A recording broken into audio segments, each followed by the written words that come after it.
ஓம் சாந்தி. August 8, 2024. காலை முரளி பாப்தாதா, மதுபன்.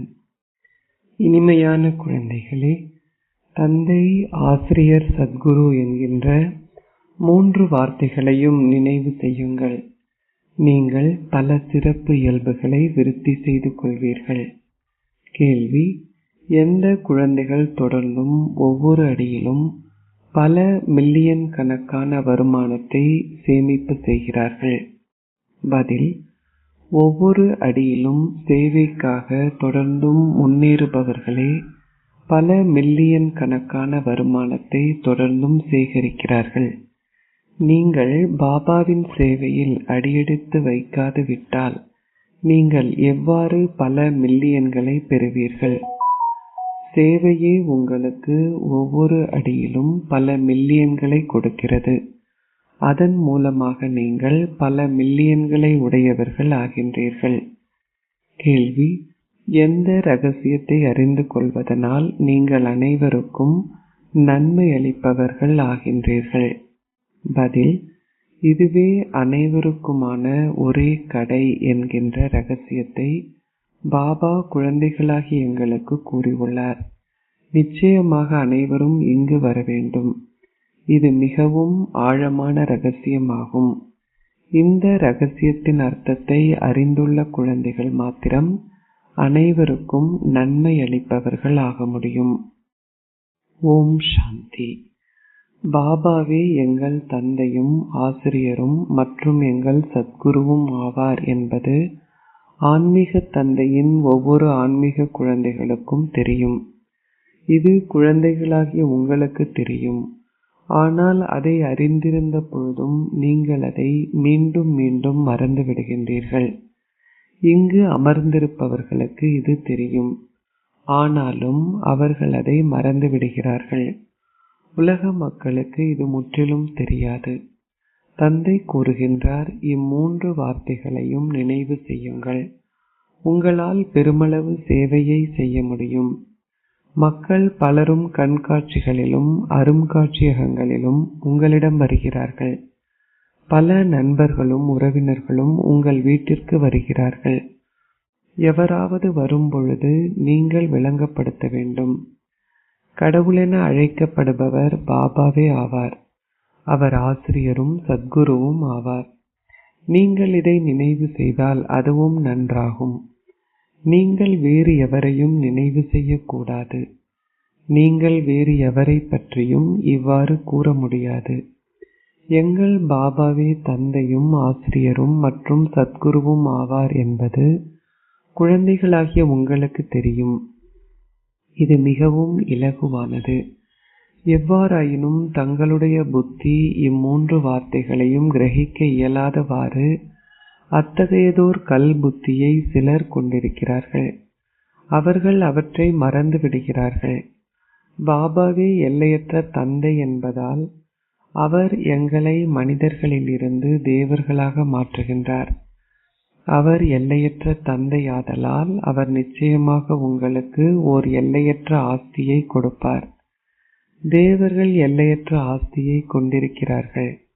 நீங்கள் இந்த அளவை ஏனும் நினைவு செய்தால் உங்களால் வீட்டிலும் பெருமளவு சேவையை செய்ய முடியும். எவ்வாறாயினும் இந்த அளவை கூட மறந்து விடுவதால் உங்களால் எவருக்கும் எதையும் கூற இயலாதுள்ளது. நீங்கள் முழு கல்பத்திலும் அதனை மறந்து விட்டதால் நீங்கள் இதை மீண்டும் மீண்டும் மறந்து விடுகின்றீர்கள். இப்பொழுது தந்தை இங்கு அமர்ந்திருந்து உங்களுக்கு விளங்கப்படுத்துகின்றார். உண்மையில் இந்த ஞானம் மிகவும் எளிமையானது. ஆனால் நினைவு யாத்திரை மூலம் முழுமையடைவதற்கு முயற்சி தேவையாகும். பாபா எங்களுடைய தந்தையாவார். தந்தையே தூய்மையாக்குபவர் ஆதலால் அவர் எங்களுக்கு கற்பித்தல்களை கொடுப்பதுடன் எங்களுக்கு ஓர் ஆஸ்தியையும் கொடுத்து எங்களை தூய்மையானவர்கள் ஆக்குகின்றார். அவர் கூறுகின்றார், அனைவருக்கும் கூறுங்கள், என்னை நினைவு செய்யுங்கள்.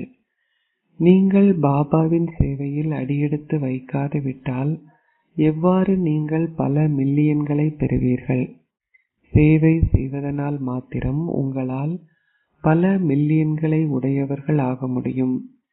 சேவை மாத்திரமே ஒவ்வொரு அடியிலும் பல மில்லியன்களை கொடுக்கிறது. சேவை செய்வதற்கு சகல இடங்களிலிருந்தும் குழந்தைகள் ஓடி வருகிறார்கள். அவர்கள் தொடர்ந்தும் பல அடிகளை எடுத்து வைக்கிறார்கள். அவர்கள் மாத்திரமே பல மில்லியன்களை பெறுவார்கள். புத்தியும் கூறுகிறது, சூத்திரர்கள் முதலில் பிராமணர்கள் ஆக்கப்பட வேண்டும். நீங்கள் அவர்களை பிராமணர்கள் ஆக்காது விட்டால் அவர்கள் என்னவாக ஆகுவார்கள்? சேவையானது தேவைப்படுகிறது. குழந்தைகளுக்கு சேவை செய்திகள் கூறப்படுவதால் அவர்கள் தூண்டப்படுகிறார்கள். சேவையின் மூலமாகவே நீங்கள் பல மில்லியன்களை பெற்றுள்ளீர்கள். உலகில் வேறு எவருக்கும் தெரியாத இந்த ஒரு விஷயம் அவர்களுக்கு கூறுங்கள். எல்லையற்ற தந்தையே தந்தையாவார். ஆனாலும் அவரை எவருக்கும் தெரியாது. அவர்கள் தொடர்ந்தும் தந்தையாகிய கடவுளே என்று கூறுகிறார்கள். அவர் ஆசிரியரும் ஆவார் என்பது எவருடைய புத்தியிலும் இல்லை. ஓர் ஆசிரியர் எப்பொழுதும் மாணவர்களால் நினைவு கூறப்படுகின்றார். நன்கு கற்காதவர்கள் கல்வியறிவற்றவர்கள் என்று கூறப்படுகிறார்கள்.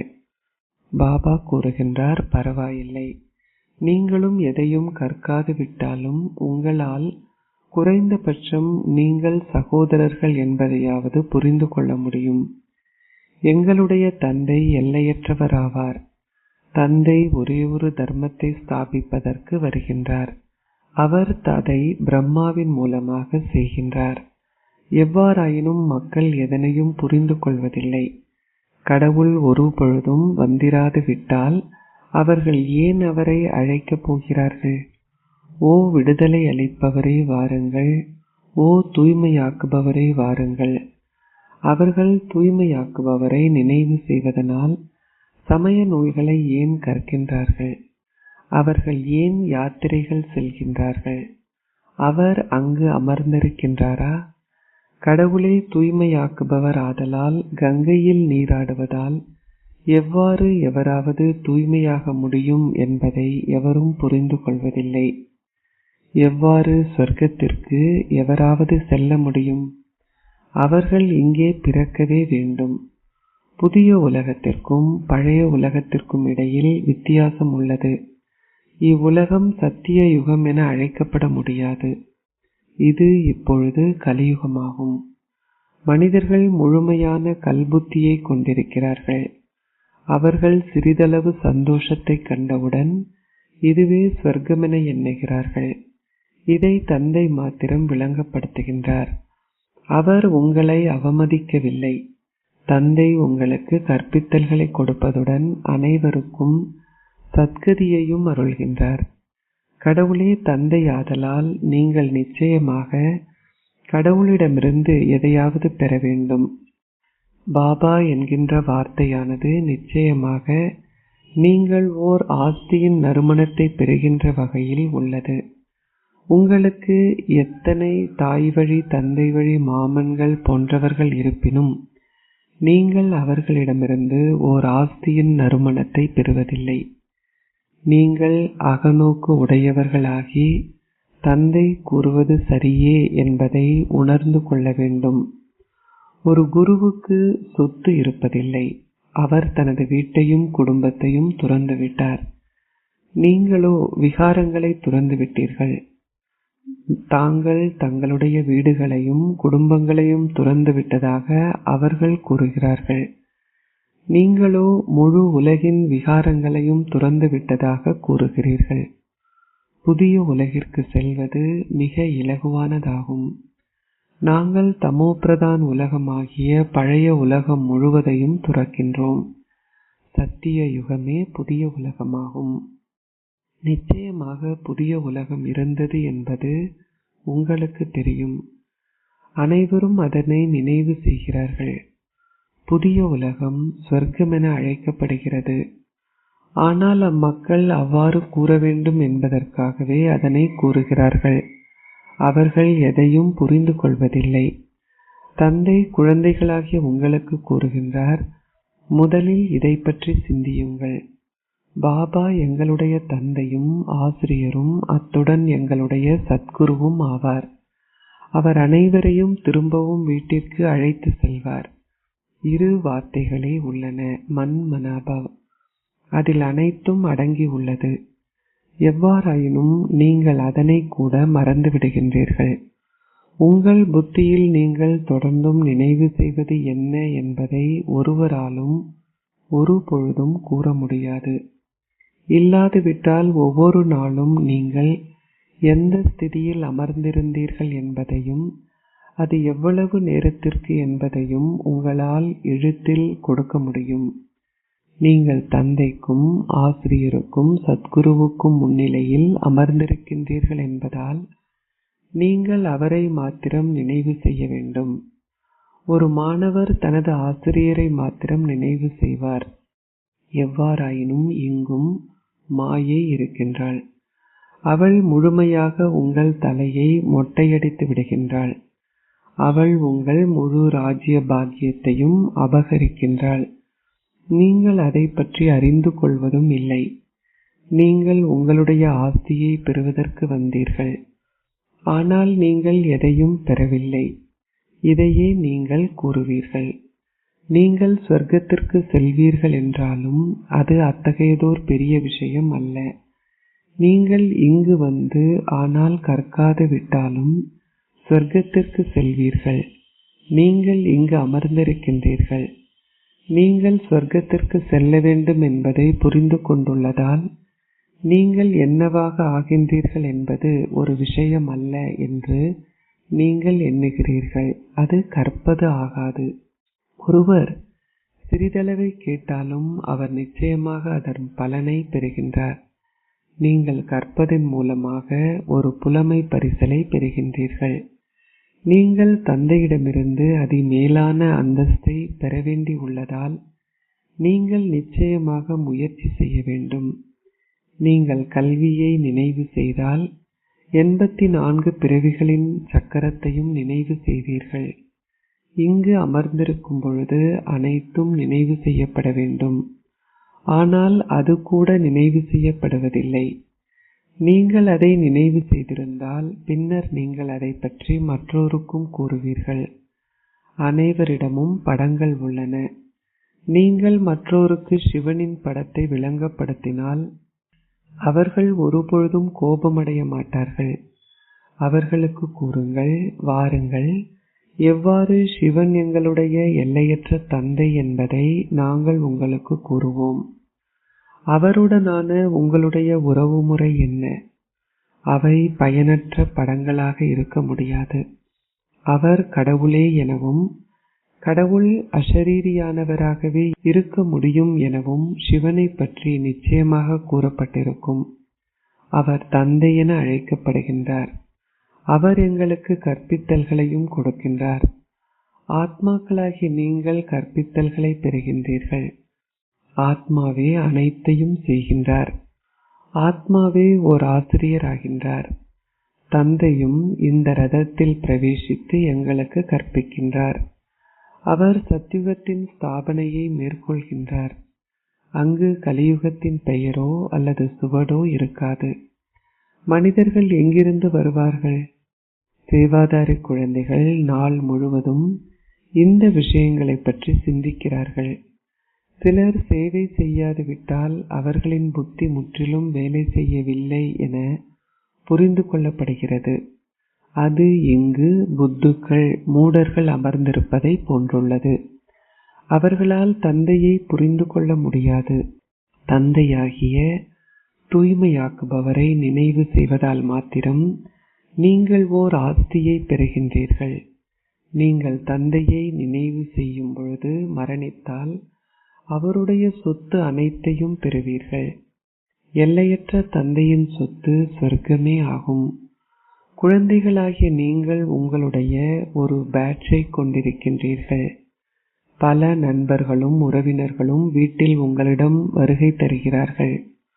ஒருவர் மரணிக்கும் பொழுது பலர் அந்நபரின் வீட்டிற்கு வருகை தருகிறார்கள். நீங்கள் அவர்கள் அனைவருக்கும் மிகவும் நன்றாக சேவை செய்ய முடியும். சிவ் பாபாவின் படம் மிகவும் சிறந்ததாகும். நீங்கள் ஒரு பெரிய படத்தை வைத்திருந்தாலும் எவரும் எதையும் கூற மாட்டார்கள். அவரை பிரம்மா என அவர்கள் கூற மாட்டார்கள். அவர் மறைமுகமானவராவார். நீங்கள் அவர்களுக்கு ஒரு மறைமுகமான வழியிலும் விளங்கப்படுத்த முடியும்.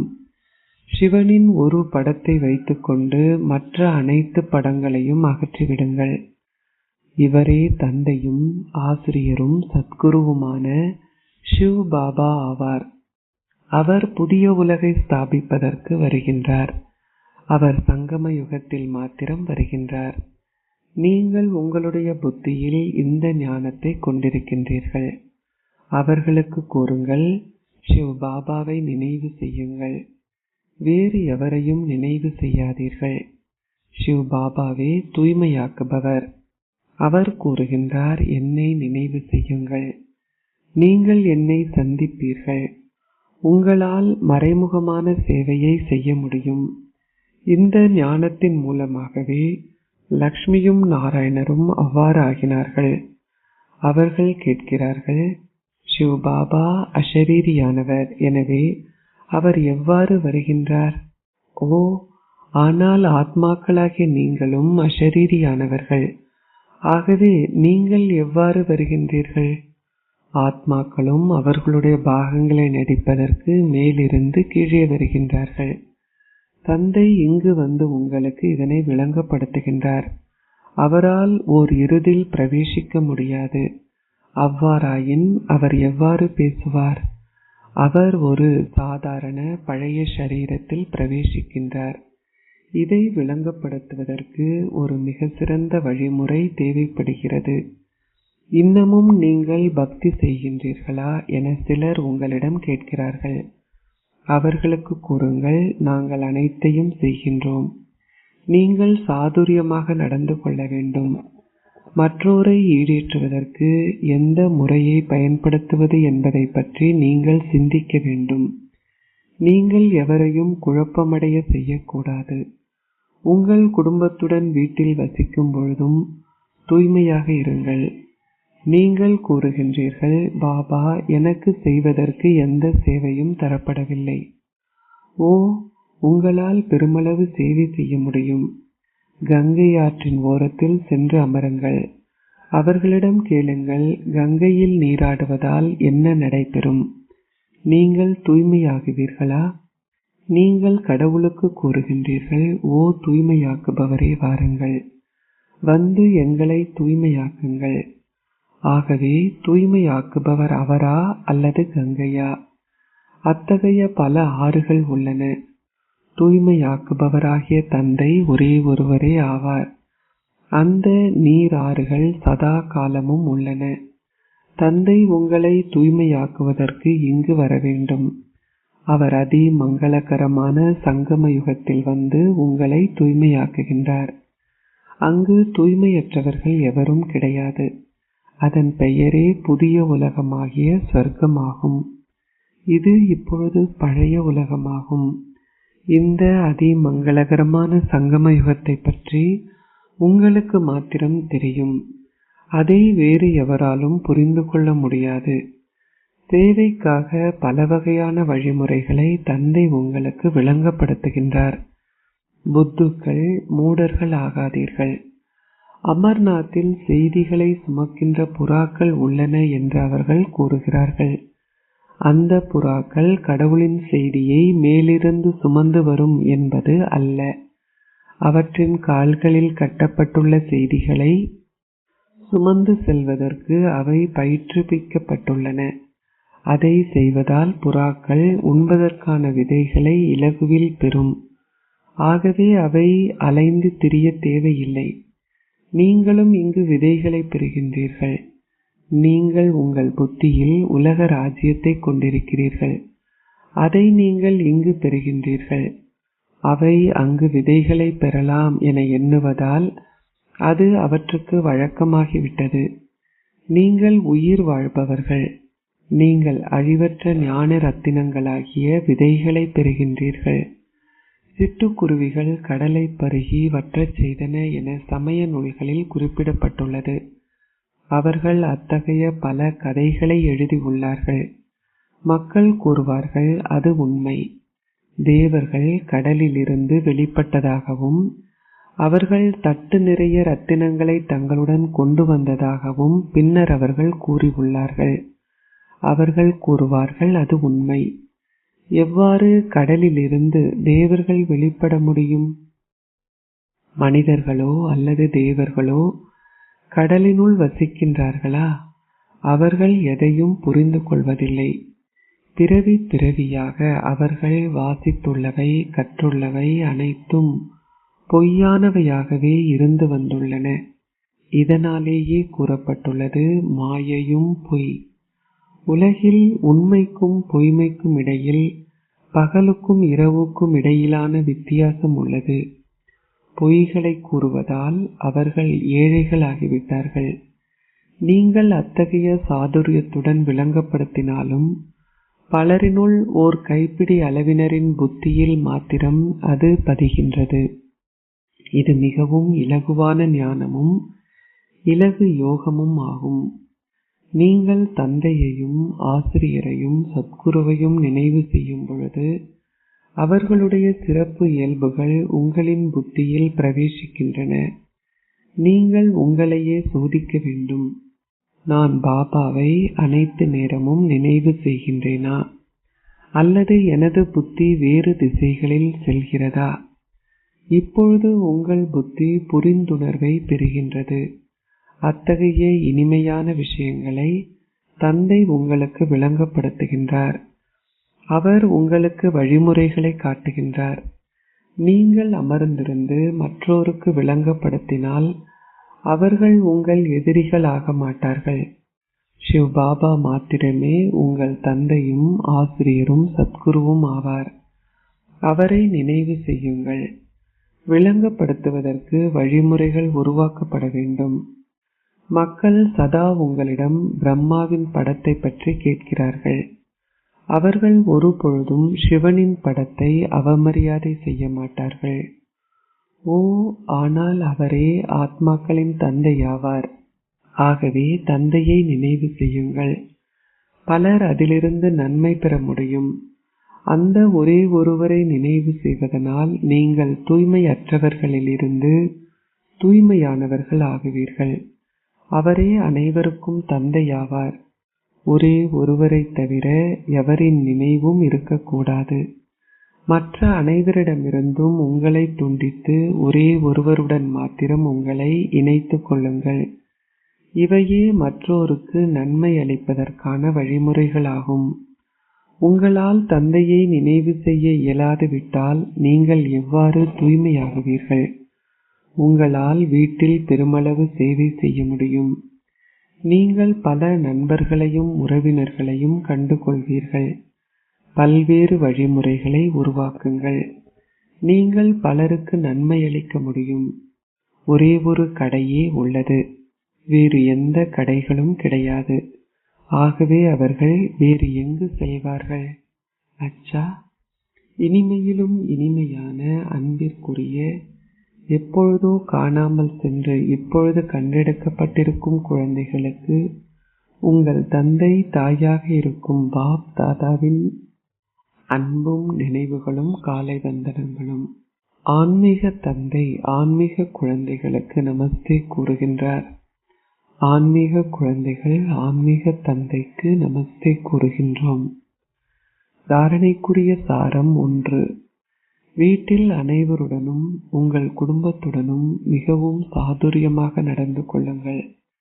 எவரையும் குழப்பமடைய செய்யாதீர்கள். நிச்சயமாக தூய்மையாகுங்கள். 2. அந்த ஒரே ஒரு தந்தையிடமிருந்து அழிவற்ற ஞான ரத்தினங்கள் என்னும் விதைகளை பெற்று உங்கள் புத்தியை நிறைத்துக் கொள்ளுங்கள். உங்கள் புத்தி அலைவதை அனுமதிக்காதீர்கள். ஒரு தூதுவராகி அனைவருக்கும் தந்தையின் செய்தியை கொடுங்கள். ஆசீர்வாதம். நீங்கள் எல்லையற்ற விருப்பமின்மைக்குரிய மனோபாவத்தை கொண்டிருப்பதன் மூலம் சகல பற்றுகளில் இருந்தும் விடுபட்ட உண்மையான ராஜ ரிஷி ஆகுவீர்களாக. ஓர் ராஜ ரிஷி என்றால் ஓர் ராஜ்யத்தை கொண்டிருப்பவர்.